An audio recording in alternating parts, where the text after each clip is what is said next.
How to prevent bug holes in concrete. Bug holes are small, visible holes on the concrete surface caused due to the migration of entrapped air to the fresh concrete form interface. They are small and appear in a multitude that negatively affects the overall appearance of the concrete surface.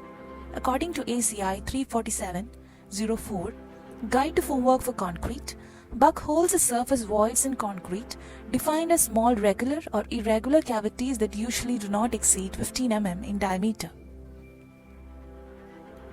Prevention of bug holes. Choose the right concrete mix. A concrete mix with low water-cement ratio requires more mixing time, which helps to force the water and air bubbles to move away from aggregates, thereby eliminating voids on the casting surface. The mixing time can be increased to take out all the residual air or the water bubbles to promote a uniform and workable consistency. Try to decrease the viscosity of cement to allow large aggregates to move freely so that air entrapment is decreased. This is achieved by adding sand or fly ash.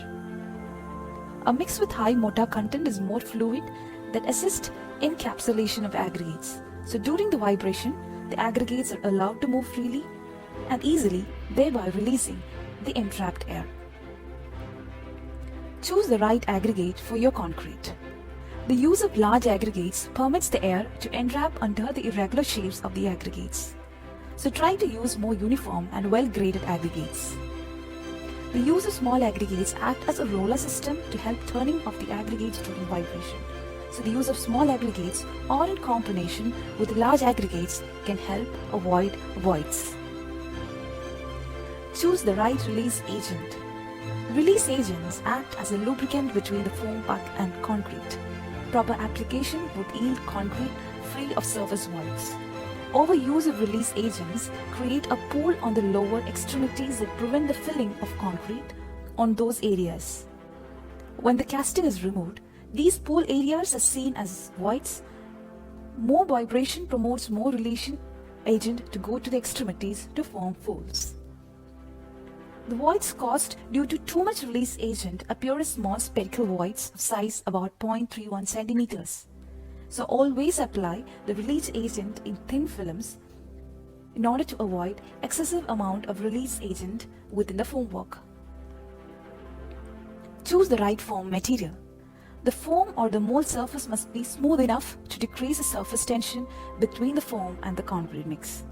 The use of rubber molds in combination with a release agent provides the best possible concrete surface that is free from bug holes.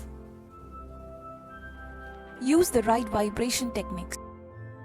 Insert the vibrator as close to the formwork without touching it and perform the vibration. Insert the vibrator head completely into the concrete during vibration. Allow proper vibration spacing and duration to perform better conservation of concrete. Do not use vibrators that have larger amplitude. Vibrate both internally and externally to draw most air and water bubbles away from the concrete surface. The mold can be hammered to eliminate residual voids. Hope this video was informative. For more informative videos, subscribe to The Constructor.